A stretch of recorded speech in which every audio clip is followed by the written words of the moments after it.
یہ باتیں، شکر یہ ہے کہ وہاں سے نکل کر روڈوں پہ آ کر ہر مسلمان بیدار ہو گئے. اللہ کا شکر کریں، اللہ کا لاکھ لاکھ شکر کریں.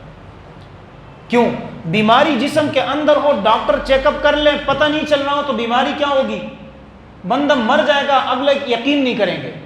لیکن جب وہ بیماری سامنے آ جاتی ہے تو سب کہتے ہیں اللہ کا شکر ہے بیماری سامنے آ گئی، اب علاج ممکن ہو گیا ہے.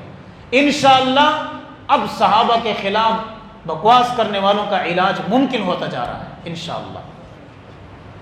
اب بیماری سامنے آ گئی ہے. تو اعتراض سمجھ میں آ گیا کہ آپ حضرات کے پاس 10,000 صحابہ کے بھی نام نہیں ہے اور بتائیں 1,24,000 کا واویلا لگاتے ہو. اگر آپ، اعتراض ذرا غور سنیں، اگر آپ 1,00,000 صحابہ کے نام یاد نہیں کر کے اس کا کیا کر رہے ہو، اقرار کر رہے ہو، جبکہ وہ ہے نہیں، تو اگر ہم نے 3-4 کا انکار کر دیا تو کون سا کفر ہو گیا؟ یہ اعتراض ہے. میرے اور آپ کے پاس جواب نہیں ہے. میں خود سوچنے لگا کہ اتنا بڑا اعتراض، اتنا بڑا اعتراض، اور سوچنے پہ آ جائیں تو بات سچی لگ رہی ہے. لیکن پھر میرے ذہن میں ایک سوال آیا اور میں نے نیچے کامنٹس میں لکھا، میں نے کہا میرا تمہارے سے یہ سوال ہے کہ مجھے یہ بتاؤ تمہارے دادے کے دادے اور اس کے پردادے کا نام کیا ہے؟ اگر تو حلالی ہے تو نام بتائے گا، اگر حرامی ہے تو نام نہیں بتائے گا.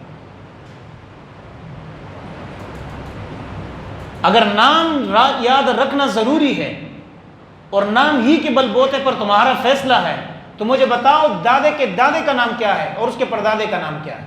آپ میں سے کسی کو معلوم ہے؟ سوائے جس کا سلسلہ اگر اہل بیت سے چل رہا تو اس کو معلوم ہوگا، باقی کسی کو نہیں. مجھے تو نہیں معلوم. مجھے تو دادے کا دادے کا نام پتہ ہے بس، اس کے بعد کسی کا پتہ نہیں ہے مجھے.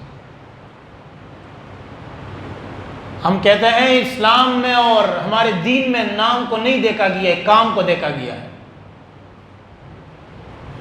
صحابہ رضوان اللہ علیہم اجمعین نے کام کیا ہے. آپ صحابہ کو کمزور اس لیے کرنا چاہتے ہیں تاکہ دین کا ہر شعبہ کمزور ہو. اس لیے اللہ تبارک و تعالی نے قرآن مجید میں کئی آیتیں صحابہ کے تقدس میں نازل فرما دی. اور آپ نے کلم کلہ اعلان کیا، آپ نے فرمایا دعوا لی اصحابی و اصہاری، میرے صحابہ اور اہل بیت کو میرے لیے چھوڑ دو، اس کے بارے میں کچھ مت کہو. آگے آتے ہیں روایت میں آپ صلی اللہ علیہ وسلم نے فرمایا جس نے میرے فمن سبہم، جس نے کسی صحابی کو گالی دی فعلیہ لعنت اللہ والملائکۃ والناس اجمعین، پوری کائنات کی لعنت اس شخص پر برستی ہے. عجیب ڈرامہ بنایا ہوا ہے. کوئی بولنے والا بھی نہیں تھا. قربانی اللہ کا شکر ہے کہ ہمارے علماء نے دی اس چیز میں. اور میں ایک بات بتاؤں، سب سے زیادہ صحابہ مظلوم ہے، سب سے زیادہ. کیوں؟ یہ اس لیے مظلوم تھے، اب نہیں رہے، اب بولنا شروع ہوا ہے. یہ مظلوم تھے اور مظلوم اس لیے تھے کہ پہلے صرف ایک طبقہ، ایک مسلک اس پہ کام کرتا تھا، باقی سارے کہتے تھے کہ یہ کیا ہے، وہاں شہداء ان کی لاشیں گر رہی ہے اور کئی گولیاں ان پر جو ہے وہ فائریں کی جا رہی ہے اور باقاعدہ جو ہے وہ مقابلہ کیس میں مارے جا رہے ہیں، لیکن کوئی بولنے والا نہیں تھا. سارے کہتے تھے یہ ان کے آپس میں کوئی مسئلہ ہے، آپس کی لڑائی ہے.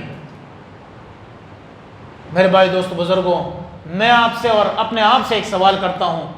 میں اپنے آپ کی گالی برداشت کر لوں گا، میں گالی برداشت کر لوں گا، میں اپنے بھائی کی گالی برداشت کر لوں گا، آپ برداشت کر لیں گے. لیکن بتائیں اس دروازے پر کیا اس مسجد کے اندر اگر آپ کو اور مجھے کوئی ماں کی گالی دے تو برداشت کر لیں گے؟ نہیں برداشت کر سکتے ہیں. جب آپ اور میری ماں کی گالی ہم برداشت نہیں کر سکتے ہیں تو وہ ماں جو ام المؤمنین ہے، امہات المؤمنین میں سے ہے، جو ساری جو ہے مسلمانوں کی ماں ہے، اس کی گالی ہم کیسے برداشت کر سکتے ہیں؟ ایک طبقہ ہے اس میں، وہ کہتے ہیں باقاعدہ بیان آیا ہے کہ جو صحابہ کو گالی دے وہ ہم میں سے نہیں ہے، باقاعدہ ان میں سے ایک طبقہ ہے. لیکن یقین جانے کہ ان کے اگلے بیانات دیکھے تو وہ بالکل اس کے جو ہے اپوزٹ بیانات دیتے ہیں۔